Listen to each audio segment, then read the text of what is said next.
मरम्मत जारों का अस्सलाम वालेकुम मराकश बजाना यकरंदे मरूची बदा माशमारा वशत करें सानियाए गुल प्लाजा ए मजन दिल पदर दे वेला पास चुके कराचिया देखे बाजें माड़ी के अस्ता हज़ारानी लक्कानी कच्चा मौजूद है न सिर्फ शॉपिंग प्लाजा बल्कि कारोबारी मराकज़ मुख्तलिफ हैं इसमें ऑफिस हैं चूँकि ये वदा माँ क्लिफ्टन एरिया मौजूद है एक मसरूफ़ तरीन इलाका ब्लाक है तो उधर मजन पैमाना या ऑफिस मौजूद हैं चूँकि ये इलाका कंटोनमेंट बोर्ड आ कहते हैं क्लिफ्टन कंटोनमेंट आ तो ऊदा क्लिफ्टन कंटोनमेंट बोर्ड के हस्ते चीज़ चार्जेस सालाना बुनियाद आमा ऑफिस या दुकानदार या मार्केट मालिकाना वसूल का आनी सेफ्टी और सिक्योरिटी हवाला मतलब बुनियादी तौर पर चार इंचों गस्तक रोजा शुमारा पेश दाश्त का कि उदा बाज़ें बिल्डिंग के हस्ता आनी पार्किंग या आनी बेसमेंट आ कि पार्किंग एरिया उधर कंटिन्यू बचा वरक जोड़ कनक भी चर्ची सब सिलेंडर का गैस कारमट कनक भी तो आम मजनी वेल या वाक़या ये सबब दूर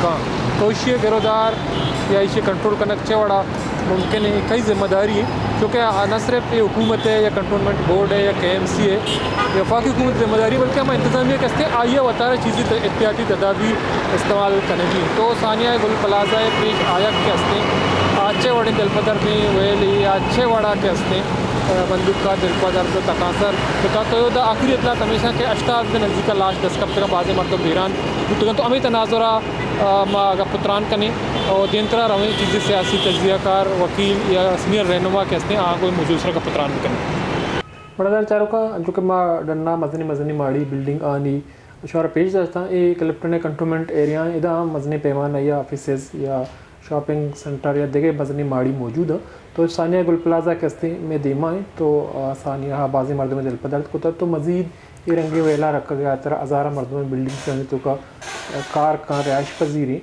तो मैं वाला का पुत्रान कने काजी जावेद साहब के अवत एक सीनियर जर्नलिस्ट कानूनदानी आयोगेशन का पुत्रान कने अस्सलाम वालेकुम बहुत शुक्रिया सर आपने टाइम निकाला प्रोग्राम में शरीक थे सर एक बहुत अफसोसनाक सानिया हुआ सानिया गुल प्लाजा तो कराची में ऐसे बहुत सारे सैकड़ों हज़ारों लाखों शॉपिंग सेंटर्स हैं ऑफिसेज हैं बड़े बड़े बिल्डिंग में तो बुनियादी तौर पर प्लाज़ा के हवाले से गुल प्लाज़ा के हवाले से हमारा आपसे पहला सवाल है तो आप क्या समझते हैं कि ये सानिया जो है इतना बड़ा कैसे हुआ कोताही कहाँ से बढ़ती गई देखिए ये सानिया जो है वो कहते हैं ना हाथ से अचानक जन्म नहीं लेते हाँ तो ये जिस तरीके से आप चला रहे हैं चीज़ों को और ये हमारी जो बिल्डिंग अथॉरिटी है उसको नोटिस में था और ये एक प्लाज़ा नहीं है ऐसे कई प्लाज़ा हैं जो आपका रेगुलेटरी सिस्टम है उसके तहत नहीं चल रहे उनके अंदर प्रोविजंस नहीं है अगर फायर हो जाए तो एग्ज़िट प्रोविजंस होते हैं जिस तरह आपको पता है रीजेंट प्लाज़ा में हुआ था तो उसके भी जो फायर एग्जिट 5 स्टार होटल थी 4 स्टार होटल थी और उसके अंदर ये जो है वो लोग मारे गए थे होटल काम कर रही थी उसमें होटल के अंदर लोग मारे गए थे इसलिए कि वो नहीं थे।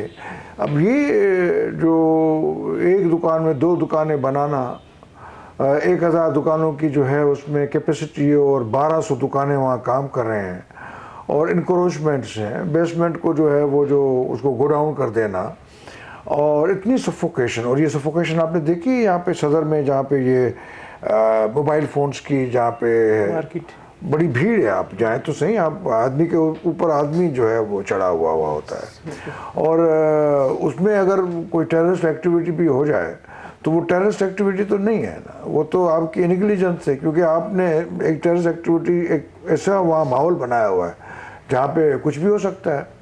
अब ये आग इतनी तेज़ी से फैली है इतनी तेज़ी से फैली है इस तरह नहीं फैल सकती कुछ न कुछ किस्में इसमें शैतानगिरी की है लेकिन ये जो स्ट्रक्चर था बिल्डिंग का वो बिल्डिंग अथॉरिटी क्या करे सोई हुई थी पैसे लेते हैं ऐसी कई इमारतें हैं। अब उससे पहले लियारी में एक बिल्डिंग गिर गई थी जिसमें कोई अच्छे खासे लोग मारे गए थे वो क्या था उस बिल्डिंग को डिमोलिश करना था। ऐसे सैकड़ों बिल्डिंगें यहाँ पर डिमोलिश होने के लिए पड़ी हुई हैं वो देखें और आप जो कराची का हाल किया हुआ है वो आपके सामने है। आप आजकल ट्रैफिक देख रहे हैं जब से ई चालान आए वो ई चालान की वजह से ट्रैफिक और जैम हो गई। पहले लोग सिग्नल तोड़ के इधर उधर करके निकल जाते थे अब वो ई चालान के डर में वो निकल नहीं पाते तो वो 15-20 मिनट जो है वो ट्रैफिक खड़ी रहती है तो उससे एक रोल ओवर हो गया। तो अब आजकल आप नॉर्मली जो सफ़र कर रहे थे ई चालान से पहले वो 15 मिनट में कर रहे थे, अब आधा घंटा। तो इसका मतलब ये कि आप ई चालान वहीं ला सकते हैं जहाँ इंफ्रास्ट्रक्चर हो। जब आपने कानून किसी को देना है तो आप उसको वेलफेयर भी तो दें, जब आप किसी को सज़ा दे रहे हैं तो उसको जजा भी तो दें। जब आपके पास इंफ्रास्ट्रक्चर नहीं तो ई चालान का आएगा। ये अच्छी बात है कि मैंने भी बेल्ट पहनना शुरू कर दी, मेरी अब आदत ठीक हो गई, लेकिन इसका कंपैरिजन करें आप लाहौर से। लाहौर बहुत तेज़ी से आगे जा रहा है, बहुत तेज़ी से डेवलपमेंट हो रही है। तो यहाँ पे इस तरीके से यहाँ का जो मेजर रहने वाला है वो उर्दू स्पीकिंग है। चूँकि शहर की डेमोग्राफी बड़ी तब्दील हुई है, अब वो शहर उर्दू स्पीकिंग का इस तरीके से नहीं है जिस तरह से माजी में हुआ करता था। हम नहीं जानते कि इससे पहले ये 47 में किसका शहर था, यहाँ पे सारे सिंधी थे, हिंदुओं का शहर था ये। लेकिन अब वो जो महाजर है उसमें तो एहसास महरूमी आ गई है। पहले ये प्रेस का हब होता था और जो है यहाँ के बड़े बड़े मशहूर अखबारें होती थी, अब वो सारा शिफ्ट हो गया पंजाब में। अब जो है वो हमारी जो कराची की जो दुबई था, कराची 1970s 80s में कराची दुबई था, और यहाँ से जनरल ज़िया-उल-हक ने पूरी इन्वेस्टमेंट्स लेके पंजाब चले गए, जहाँ लॉर्ड ऑर्डर शुरू किया। यहाँ जो है MRD तहरीक में सबसे बड़ी जो मूवमेंट थी वो सिंध से थी, जिसने आमिर को घुटने टेकने पर मजबूर किया। बहुत बड़ी दुनिया की मूवमेंट थी, उसमें रूरल और अर्बन डिवाइड लाए, तकसीम करो सिंध को, और एक कराची का अपना एक नरेटिव बनाया, सिंध बाकी सिंध का अपना अलग नरेटिव बनाया। तो उससे एक जो वो एक आपका अभी भी देखें छोटी सी बात हो जाती तो 18वीं तरमीम में ख़त्म, जुल्म हो गया। पर 18वीं तरमीम तो आप खुद ऑन बोर्ड थे, आप खुद ऑन बोर्ड थे, PMLN ऑन बोर्ड थी, आप सब कुछ थे। अच्छा हुआ था 18वीं तरमीम में, डिवॉल्यूशन हुई थी उसमें। ये बात सही है ख्वाजा आसिफ की कि ये पीपल्स पार्टी जो है वो डिवॉल्व नहीं कर रही। वहाँ से तो डिवॉल्व हुआ, लेकिन उस डिवॉल्यूशन का मतलब ये थोड़ी था कि आप यहाँ पे रोक के बैठ जाएंगे। 3 टियर गवर्नमेंट है, एक फेडरल गवर्नमेंट है, एक प्रोविंशियल गवर्नमेंट है, एक म्यूनसिपल गवर्नमेंट है, लोकल गवर्नमेंट है। वो लोकल गवर्नमेंट पे सिंसियर है ही नहीं। जो पावर लोकल गवर्नमेंट के हैं उसूली तौर पे वो उनको दें, जो पावर सिंध गवर्नमेंट के प्रोविंशियल फेडरेटिंग यूनिट के उसूली तौर पे वो उसको दें, जो पावर फेडरेशन के हैं वो उसको दें। ये कोई मतलब इसमें कोई कबाहत तो नहीं है ना किसी चीज़ की। तो इस सारे माहौल में अब ये कोयटा में अभी आग लगी है, तो कोयटा में तो इस तरह नहीं है जिस तरह से हमारे पास हो जाता है। हालांकि वहाँ पर भी एक डिवाइड है, वहाँ पर भी एक पख्तून है, एक बलोच है, लेकिन वो कभी भी बलूचिस्तान तोड़ने की बात नहीं करते। वो बलूचिस्तान को वहदत मानते हैं और कुछ भी हो जाता है। एक अंदर में उनके भी कोई कलिश होगी, यहाँ बलूचों को उनके लिए कोई कलिश होगी। हिस्टोरिकली जो है वो बलूच भी रेडी है कि अगर जाना चाहें तो अपने खिते लेके चले जाएँ, और अंदर से कुछ और भी होता होगा, लेकिन लार्जली एक मतलब अफाम व तफहीम है। और यहाँ पे ये आप एक्सप्लॉइट करते हैं। यहाँ पे पहले कराची का मैंडेट ज़बरदस्ती किसको दिलाया? PTI को। फिर MQM तो ख़त्म हो गई, फिर MQM को दिलाया। यानी कि यहाँ के लोगों का मैंडेट भी चोरी करे जाते हैं। और बाकी मानदा सिंध का जो मैंडेट है वो अपने वडेरों को दिया हुआ है। सिंधी वोट जो है वो कोई जो सिंध का जो वोट है, रूहानी वोट है, वो तो पीपल्स पार्टी को नहीं मिलता, वो तो आजकल वडेरों को मिलता है। ये फलां वडेरा, ये फलां वडेरा, ये फलां, और सारे वडेरों के ऊपर जो है वो बैठी हुई है, क्या कहते हैं, मतलब पीपल्स पार्टी। तो इस तरीके से अगर डेमोक्रेसी चलेगी, और ये वीकनेस ऑफ डेमोक्रेसी है, अगर आप डिवॉल्यूशन अब नहीं करते हैं, ये बिल्कुल सही बात है, डिवॉल्यूशन होनी चाहिए। यहाँ के कराची का वारिस जो है कराची का लोकल आदमी है। लियारी में लियारी की गवर्नमेंट होनी चाहिए, मलिर में मलिर के लोगों की गवर्नमेंट, लार्जली कराची में कराची के लोगों की गवर्नमेंट होनी चाहिए। और सबसे ज़्यादा टैक्स देने वाला ये शहर, उसमें कोई कबाहत नहीं है, सही बात। बिल्कुल। तो ये सारी एहसास महरूमियाँ महाजर को मिल रही हैं जिन्होंने पाकिस्तान बनाने का दावा करते हैं, जो कि फैक्ट भी है एक कॉन्टेक्स्ट में। अब वो यहाँ आए थे, उनको पावर बहुत मिली थी, सब चीज़ यहाँ थी, कैपिटल यहाँ से, कैपिटल भी यहाँ से चला गया, और हर इन्वेस्टमेंट यहाँ से चली गई। इस शहर को आपने बदनसीब इसलिए कर दिया कि ये महाजरों का शहर है। तो महाजर तो पावर में कोई भी असर नहीं रखता है। ये तो सिंधियों से भी आजकल बड़े बुरे हालात में है। बिल्कुल, समझे ना। तो ये सारी चीज़ें इस गुल प्लाजा से जो है वो उबल पड़े हैं, अब अजाब सारे मलाले बाए दोस्ता भी गुबारे खातर के बाप सारे, फैज़ की तरफ बात कर रहा हूँ मैं। तो ये जो बात छिड़ी है तो फिर तो थोड़ा लंबा हो जाएगा। बिल्कुल, लेकिन कसब मसला ये है कि हम देखते हैं कि कराची में ऐसे हज़ारों सैकड़ों लाखों बिल्डिंग्स मौजूद हैं। जिस बिल्डिंग में हम और आप बात कर रहे हैं उसके नीचे बेसमेंट में हमने देखा कि वहाँ पे कंटीन है, वहाँ पे गैस सिलेंडर है, हज़ारों मोटरसाइकिल और गाड़ियाँ सैकड़ों खड़ी हैं। तो गुल प्लाजा का तो सानिया हो गया, जाने भी चली गई, नुकसान भी हो गए। तो कराची में जो दूसरे बड़े बड़े प्लाजे हैं उससे बचने के लिए, लोगों की ज़िंदगी को बचाने के लिए क्या इक़दाम होनी चाहिए? एक तो कराची की जो वॉइस है वो खामखा MQM लेने की कोशिश करती है, वो पिट गई है। PTI यहाँ के लोगों की रिप्रेजेंटेटिव पार्टी नहीं है, MQM लोगों की रिप्रेजेंटेटिव पार्टी नहीं है, लेकिन जो गवर्नमेंट का मुतबादिल होना चाहिए वो पैदा नहीं हुआ, उसका पैदा होना बहुत ज़रूरी है।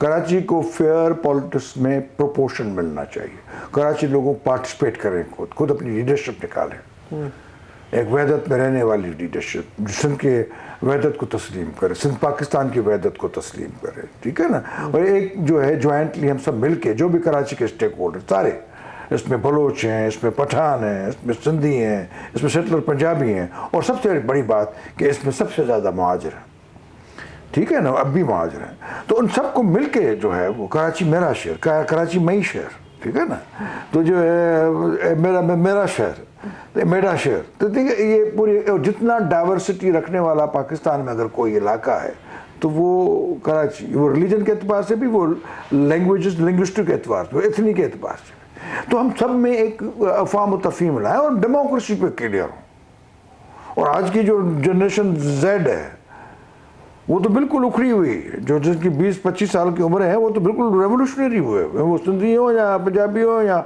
उन सब में एक आइडेंटिटी आ रही है, वो एक बिल्कुल अपना हक मांगना चाहते हैं। और आप इस आर्टिफिशियल तरीके से पीपल्स पार्टी को चलाएंगे, पीपल्स पार्टी वडीरों का जो जता बन के पुलिस पे कब्जा करके, रेवेन्यू डिपार्टमेंट पे कब्जा करके, ठेकेदारों से बैठ के ठेके खाना। आपने 5 साल हो गए, 6 साल हो गए, वो जो रास्ता जो है वो बना हुआ है, कौन सा गुलशन इकबाल को काट कर, कुछ नहीं हो रहा। एक मखसूस आदमी जिसको ठेके देते हैं, ये जो भी ये करते हैं, तो वफाक वाले भी यही काम करते हैं, ठीक है ना। तो खान साहब क्या करते थे, वो कौन थे इनके जो है मलक रियाज, ये सबकी रविश है, ठीक है ना। लेकिन इस वक्त 18th अमेंडमेंट में सारी पार्टियां भाग गई हैं, पीपल्स पार्टी खड़ी तो हुई है, ठीक है ना। पाकिस्तान पीपल्स पार्टी गवर्नेंस नहीं दे सकती है, वो एलीट की क्लब हो गई है, वो इस वक्त सिंधियों की नुमाइंदा पार्टी नहीं है, वो वडेरों का गठोड़ जोड़ है।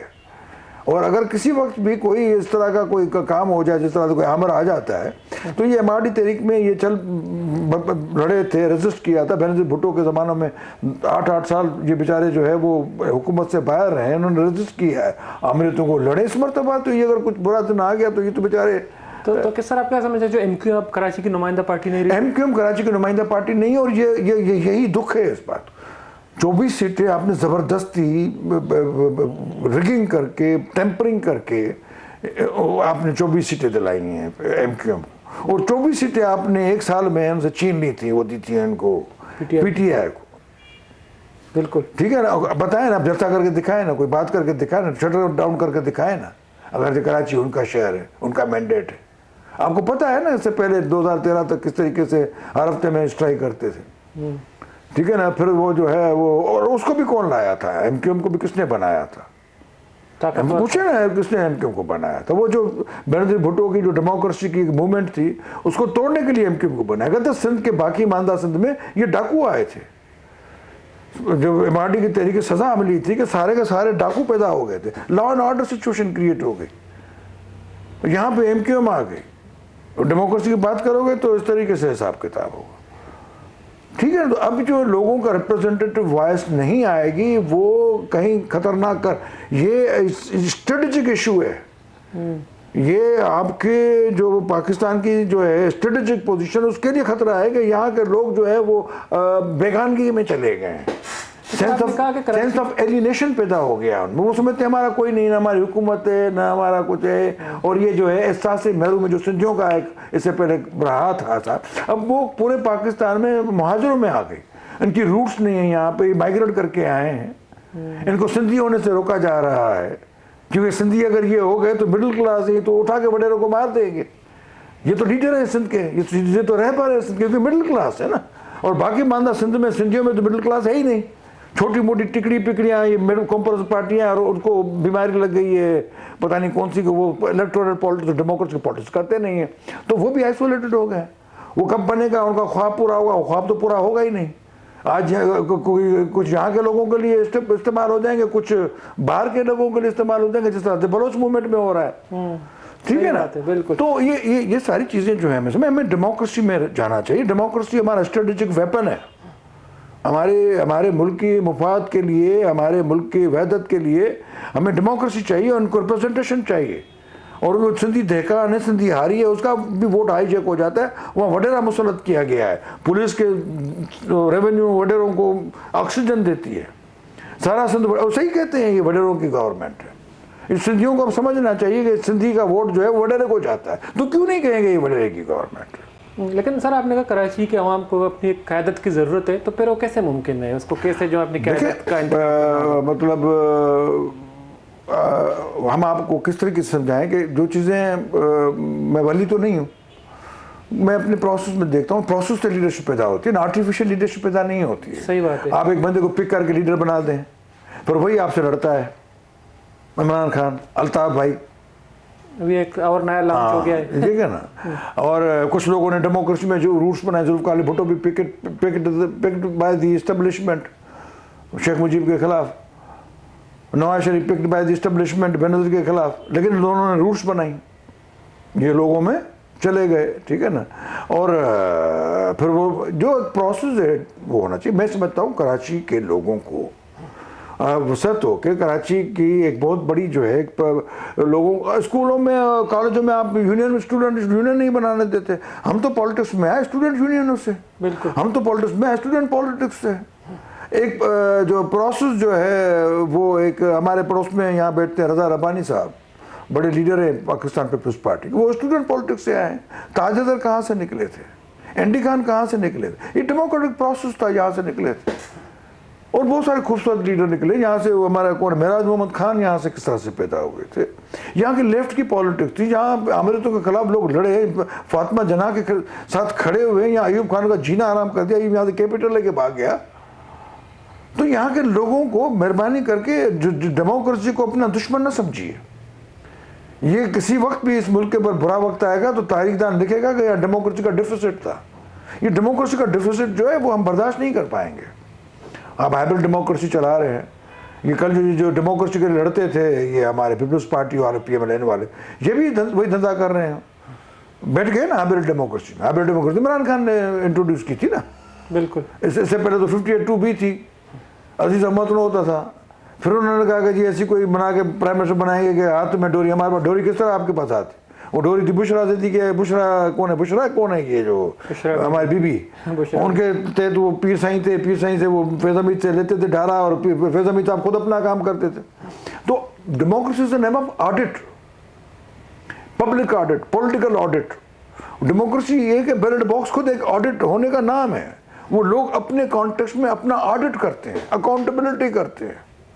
ये नहीं कि नेब वाला काम शुरू करते हैं। वो जो ऑडिट करेगा वो कल के खुद आए ना, जब राज करेगी तो वो जो आपका जो डेमोक्रेसी से जो पाकिस्तान को निकालना है वो बड़ा खतरनाक हो गया। और ये उसका समर है कि गवर्नेंस क्रिएट नहीं हो पा रही। मेरा क्या स्टेक है, मुझे जितवाएंगे यार लोग, मुझे हरवाएंगे यार लोग। मैंने 10 करोड़ में असेंबली में बैठ के लड़ना है, 20 करोड़ रुपये का खर्चा है। ठीक है ना। बताएं डेमोक्रेसी में कोई गरीब आदमी खड़ा हो सकता है इलेक्शन? तो सर आप समझते हैं कराची में जो मसाइल है, बुराइयों का, जब कराची में आपके पास टिश्यू पेपर आया, कराची का मसाला जो है वो पूरे पाकिस्तान का मसला। यहाँ तो आपको नजर आ गया है ना, यहाँ तो खुल के आपको वो कॉन्फ्लिक्ट नजर आ गए जो कि बाहर मानदा। कराची को पाकिस्तान का ऐसा नहीं है कि ये कराची पाकिस्तान का ऐसा है। कराची लाहौर की तरह मेट्रोपॉलिटन सिटी है। कराची पेशावर, कोयटा और इस तरह से जो है इस्लामाबाद, पिंडी की तरह एक मेट्रोपॉलिटन सिटी है। इसकी एथनिक कॉम्प्लेक्स जो है वो कॉम्प्लेक्शन जो है वो कदरन बहुत मुख्तलिफ है बाकी मानदा बड़े शहरों से पाकिस्तान के। तो उसका ये यानी कि कराची की जो ये सिचुएशन देख रहे हैं ये आपको हर जगह नसीब होगी आगे जाके। तो लिहाजा होश के नाखुन लीजिए, डेमोक्रेसी पे जाइए। पीपल्स पार्टी तो आइसोलेट हो गई, पीपल्स पार्टी तो रिडंडेंट हो जाएगी, खत्म हो जाएगी। सरदारी साहब ने उसका काम तमाम कर दिया है। ठीक है, आसान काम है ना, 4 लोग बैठाओ उनको ये करो, ये वो करता था, अंग्रेज भी इस तरह करता था। नवाब सरबार जा रहा है, बहादुर लो, खिताब लो, ज़मीनें लो और लोगों को एक्सप्लॉइट करो, बगावत ना है, धंधा करो। ये भी उसने भी दी हुई है, फलां डिस्ट्रिक्ट उसके रईस के पास, फलां तालुका हाउस रईस के पास, फलां अपना हिसाब किताब करो, वोट इंटेट करो, ऊपर मुझे वोट, तो बात खत्म। अब कहाँ से बनेगा बिलावल भुट्टो वज़ीर आज़म? लेकिन सर, जो कल कादिर पटेल साहब असेंबली में, कौमी असेंबली में अपनी तकरीर में कह रहा था कि MQM और जमात इस्लामी तमाम सानियात या कराची के मसाइल के ज़िम्मेदार, लेकिन 18 साल से खुद हुकूमत कर रहा है, तो अगर पूरा इसको इकट्ठा करें 40 साल से ज़ायद हो जाएंगे, तो क्या ये जिम्मेदार? और खुद MQM ने क्या किया शहर के लिए? इस शहर को बर्बादी यहाँ के जो रिप्रेजेंटेटिव थे, ट्रूली रिप्रेजेंटेटिव थे, लेकिन चूंकि वो उनकी नैरेटिव जो थी वो मुहाजिर दोस्त नैरेटिव नहीं थी, वो इंटरनली मुहाजिर दुश्मन नैरेटिव थी। पंजाबी से मुहाजिर को लड़ाया, पख्तून से मुहाजिर को लड़ाया, सिंधियों से मुहाजिर को लड़ाया। किसका काम कर रहे थे वो? ये मुहाजिरों का काम कर रहे थे या किसी और का काम कर रहे थे? हमने भी डर के मारे सारा वोट जो है वो दे दिया पीपल्स पार्टी को कि बिना ये MQM मारेगी। पीपल्स पार्टी बड़ी खुश, अभी भी पीपल्स पार्टी खुश है कि सूबों को तोड़ने की बात करते रहे, हम सिंधियों को बेवकूफ़ बनाए, और ये MQM पीपल्स पार्टी का काम कर रही है। समझ रहे हैं ना? तो ये जो कोई झगड़ा नहीं है, आप अलग होके जाएंगे कहाँ पे? सारी चीज़ें तो हाईवे से आनी है ना, आटा भी इधर से आना है, बकरी भी इधर से आनी है, केला भी इधर से आना है, आलू बुखारा भी इधर से आना है। आपके पास तो नहीं आता ना। सही बात है। यहाँ जहाँ बलोचिस्तान है, बलोचिस्तान में तो इतनी उपज होती नहीं, ना गंदम होती है, ना केला होता है, ना ये मिसाल के तौर पर मैं कह रहा हूँ। तो you are not going to be disconnected from Sindh. और उसके बाद सिंधी इस वक्त जो है वो बहुत तेज़ी से कराची में आया है। इस वक्त सिंधी जो है वो मैग्नोमिसली बहुत तेज़ी से कराची के अंदर उसके बहुत बड़े स्टेक्स हैं। और अगर आप सिंधी और महाजर आपस में लड़ेंगे तो पख्तून भी कहेगा देखो अच्छा ये लड़ते रहे। और मुहाजिरों की आबादी हो, माजी वाली भी महाजर सिंध का वारिस है सही। इन सारे बलोच वो नहीं जो सिंध में 200 साल से रहता है। बलोच वो जो बलोचिस्तान का शनाख्ती कार्ड रखता है, वो एक बलोच है, वो बलोचिस्तान का बलोच है, यहाँ रहता है, हमारा भाई है। फिर लियारी का बलोच जो है वो सिंधी है, उसके पास ये यहाँ का शनाख्ती कार्ड है, ठीक है ना। और जो वो बलोच जो 200 साल से आया है हमारे पास, हमारे बादशाह रहा है, टालपुर हमारे बादशाह रहे हैं, वो सिंधी हैं। हम कह रहे हैं कि जो यहाँ पे रहते हैं वो सब सिंधी हैं, सब जो है वो है उसका अपना हिसाब किताब है। तो आए इसको बना के आप अपना कल्चर रखें, अपना चूड़ीदार पजामा पहने, अपनी शेरवानी पहने, अपना पान खाएं, हम भी खाएंगे आपके साथ। आपका कल्चर बहुत खूबसूरत कल्चर है, हमारा कल्चर भी बहुत खूबसूरत कल्चर है, बलोच कल्चर भी बहुत खूबसूरत। हमारा आपस में कोई झगड़ा नहीं है, झगड़ा करवाने वालों का झगड़ा है। तो लिहाजा हमें डेमोक्रेसी में बैठ के गवर्नेंस चाहिए, मेरे बेटे को एजुकेशन चाहिए, मुझे क्लीन वाटर चाहिए, मुझे अस्पताल तक रीच चाहिए, ठीक है, मुझे पुलिस मुझे बदमाशी ना करे, मुझ पर मिलावट की चीज़ें मुझे नहीं मिलनी चाहिए। नहीं आप सिंधी हो, अच्छा अब हम उसको हाँ तो मेरी एनर्जी सारी इसमें तबाह हो। हमको यूनाइटेडली जमा हो के डेमोक्रेसी में बैठ के अपने बच्चों के लिए एजुकेशन लेनी है, अपने बच्चों के लिए अस्पतालें लेनी है, अपने बच्चों के लिए क्लीन वाटर लेना है, जॉब्स लेनी है। सही।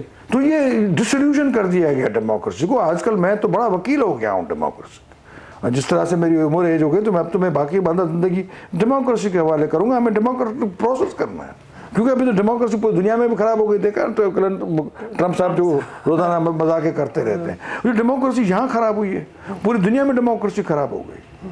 तो सर, तो आपसे ज़्यादा टाइम नहीं लेंगे, तो जो कंटोनमेंट एरिया में रह रहे हैं वहाँ कंटोनमेंट जो है आप लोगों को चार्ज भी करता है सालाना, आप उनको पैसे भी देते हैं आपकी सेफ्टी और सिक्योरिटी के लिए, तो आप समझते हैं कि अपना काम कर रहा है आपकी सेफ्टी और सिक्योरिटी? कैंटोनमेंट तो इंडिया में खत्म हो गए, कैंटोनमेंट तो इंडिया में खत्म हो गए। कैंटोनमेंट ये भी डेमोक्रेटिक प्रोसेस में आगे जाके हम कहें कैंटोनमेंट खत्म करो। यहाँ पे कौन सी ये कैंटोनमेंट है जो कैंटोनमेंट का काम कर रही है? कैंटोनमेंट का मतलब ये है कि वो इलाके जहाँ पे जिनका रिलेशन बनता हो फौजी एक्टिविटी से, यहाँ के सारी कैंटोनमेंट तो नहीं है। ये जो क्लिफ्टन कैंटोनमेंट का क्या फौजी कॉन्टेक्स्ट, DH का क्या फौजी कॉन्टेक्स्ट, मलिर का क्या फौजी कॉन्टेक्स्ट, जहाँ जहाँ कैंटोनमेंट नेचुरल बनती है वहाँ बने, और बाकी सारा खर्चा जो है वो कैंटोनमेंट पे करती है गवर्नमेंट, और बैठी हुई है वो म्यूनसिपलिटी है ना। Cantonment is the municipality for that area which is जो है वो एक फौजी पर्पज़ के लिए एक काम, कैंटोनमेंट का पर्पस यही है कि वहाँ पे रेजिडेंसेज हैं उन लोगों की या वहाँ और कुछ है, तो उसका कंटेंट तो नहीं है। तो ये आगे जाके ये खुद डेमोक्रेसी का क्वेश्चन है। डेमोक्रेसी कोई अचानक एक दिन जदे बेजा की तरह नहीं होती, हज़रत मूसा की लाठी नहीं होती, वो प्रोसेस करती है। सही बात। 80 सालों का प्रोसेस तो कर गए ना वो इंडिया वाले, कितना भी वहाँ भयानक मोदी आया हुआ, लेकिन इलेक्शन वहाँ फेयर होते हैं। यहाँ 80 साल हो गए हम इलेक्शन फेयर तक नहीं करवा पाते। यहाँ डेमोक्रेसी न होने की वजह से हम आइन न दे पाए, उनसे 71 तक हमने आधा मुल्क गंवा दिया। ये जो ईरान में हो रहा है, ये ईरान में क्या हो रहा है? ईरान में जो कुछ हो रहा है वहाँ के बिल्कुल हम कंडेम करते हैं, उनके खिलाफ इन्वेजन हो रहा है, लेकिन वहाँ डेमोक्रेटिक डिफिसिट था। वो डेमोक्रेटिक डिफिसिट जो है आज ईरान की गवर्नमेंट के गले में पड़ गया है। बहुत अच्छी गवर्नमेंट है, बहुत बड़ा उन्होंने फलस्तीन को या इसराइल को मुंह तोड़ जवाब दिया हुआ है, मुझे बड़ा वो एक, लेकिन मैं तारीख का शागिर्द हूँ, वो लोग उनसे जो है वो उसमें सहमत में नहीं है ना। सोवियत यूनियन जो क्या था, सोवियत यूनियन एक बहुत बड़ी एम्पायर था, वर्ल्ड पावर था, लेकिन वहाँ डेमोक्रेसी नहीं थी, डिफिसिट था डेमोक्रेसी का, टूट के गिर के ठड़ करके गिर गया। इतनी बड़ी भरपूर फेडरेशन थी, दुनिया की बड़ी फेडरेशन थी। रशिया ने अजरबैजान, उज्बेकिस्तान, यूक्रेन उनको दिया है। ये नहीं जो हम 3 सूबे कहते हैं कि पंजाब हमारा सारा कुछ ले गया, इस तरह की कोई बात नहीं थी उनके पास, वो तो देते थे, they was the giver, Russia was the giver, लेकिन डेमोक्रेसी नहीं थी। सही बात। डिफिसिट हुआ, डस करके गिर गया। तो आपको जो जहाँ के जो स्ट्रेटेजिक सोच रखने वाले लोग हैं उनको डेमोक्रेसी क्यों समझ नहीं आती? एक भरपूर लीडर हो इस वक्त, जुल्फ़िकार अली भुट्टो जैसा, मुंह तोड़ जवाब दे सकता है ट्रंप को। हमारी बेनज़ीर भुट्टो मर गई, डेमोक्रेसी का सिंबल थी, जो भी थी डेमोक्रेसी, 4 सूबों की जंजीर थी। वो मरने के बाद तो डिफिसिट आ गया ना बहुत बड़ा। हमारे पास तो लीडर ही नहीं है ना बेनज़ीर भुट्टो जैसा। वो हमारे शहबाज शरीफ, जहाँ आलमपना ट्रंप की जो तारीफें की तो दुनिया लगती है कि बाबा असल काम जो ट्रंप को संभालने का उसको आता है, क्योंकि वो दरबारी काम करते हैं ना। जहाँ सही किया शहबाज शरीफ ने इस पूरे घटना में, अपने आप को बचाना मतलब सही था ना, उसको हैंडल किया ना उसने। लेकिन अगर पावरफुल लीडर होता, आवाम उसके साथ 8 करोड़ खड़ी हो जाए, किसको ताकत है कुछ का। वेनेजुएला के जो लोग हैं वो मादुरो को याद कर रहे हैं, मादुरो ने बहुत गलत किया, लेकिन वो डेमोक्रेटिक प्रोसेस तो करते हैं। तो जो डेमोक्रेसी है वो हमारा एनिमी नहीं है। और ये जो गुल प्लाजा है वो बता रहा है बार बार कि लोगों को अपने चॉइस पे जाने दो, उनको वोट दो सही तरह से। बहुत बहुत शुक्रिया सर, आपने टाइम निकाला हमारे प्रोग्राम में शरीक रहे। 2004 का चुके काजी जावेद साहब आवत एक सीनियर कानूनदानी, सीनियर जर्नलिस्ट का पत्रान कनगा ये कुछ हमेशा के सानिया गुल प्लाजा में मुल्क का जमहूरियत फुकदान सबबा पेशत का दावत दे के कराची मल्लुक होती सरो का होती क़यादत वत देमान यारी तो कराची अमी उड़ी जावरंग वजी 2004 का चुके मरूची मावती मराकशा काजी साहब गुमा का पत्रान को क्या सीनियर जर्नलिस्ट कानूनदानी तो ये कुछ हमेशा के मुल्क के मजनी अलमिया हमेशा के अदा जमहूरियत जमहूरी इदारा के हस्ते अमा वड़ा को किरदार अदा कनगा ना या जमहूरियत गैर फालिय सबबा मुल्क के हस्ते उड़े सानियात को दुचार भी भले मरूची मावती मराकशा ये गप्पे या सवाल है शवाज करने की कोशिश करता कि सानिया गुल प्लाजा वड़े दिगे सानियात के हस्ता आहाँ चार रखा गए आतरा चवड़े अमली इकदाम करने भी तो कराची कसीरुल मंजिला इमारत के हस्ता आस लग गए सबबा अमा अद्दा द गैर महफूज के उदा हज़ारानी साहबा मरदम वड़े न वड़िया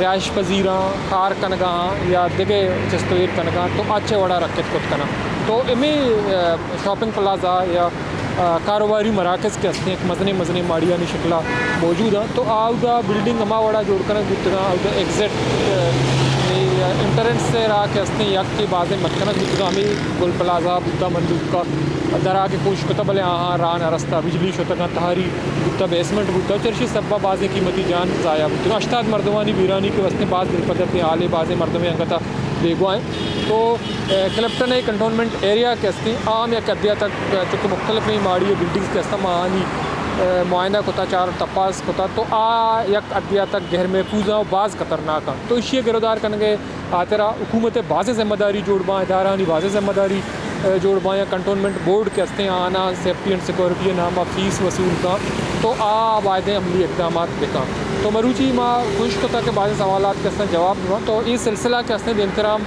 माँ जारी करने माँ खुश करने के सानिया अच्छे रख के आतरा मल्लुक आगाह कनक भी कंपेन चलानक भी आगाही मुहिम भी के इमरजेंसी सूरत खतरनाक सूरत आला या आस लगा के जगह पे में जावरानी तो का बिल्डिंगा चे मरदम छो दरद खुद कना चूँकि अवेयरनेस कमी सबब वेल मजीद खतरनाक मां अनिशिद्दत गेश भी चुके गुल प्लाजा भी तो गोमेदा कम नलता बलूच रदा भी अल्लाह बाउट